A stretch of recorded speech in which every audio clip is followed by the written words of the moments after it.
Beetroot halwa. Beetroot halwa కావాల్సినవి ingredients: beetroot ముక్కలు, పంచదార, కార్న్ఫ్లోర్ పిండి, డ్రై ఫ్రూట్స్.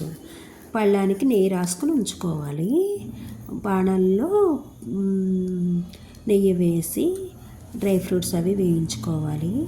వేయించుకున్న తరువాత అవి పక్కకు తీసుకున్న తర్వాత క్యారెట్ జ్యూస్ మిక్సీలో జ్యూస్ కింద కొట్టాలండి.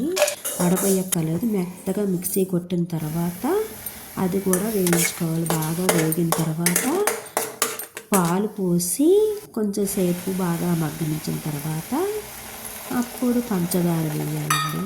బాగా మగ్గిన తర్వాత పంచదార వేసి బాగా దగ్గర పడ్డ తర్వాత బాగా వేగిన తర్వాత అప్పుడు కార్న్ఫ్లోర్ పిండి వాటర్ కలిపి అప్పుడు అందులో వేయాలండి. కార్న్ఫ్లోర్ పిండి పంచదారతో బాగా వేగిన తర్వాత కార్న్ఫ్లోర్ పిండి వేయాలి.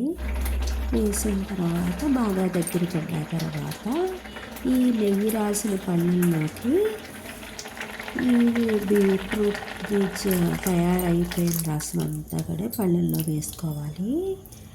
వేసుకున్న తర్వాత పైన డ్రై ఫ్రూట్స్ డెకరేషన్ చేయాలి.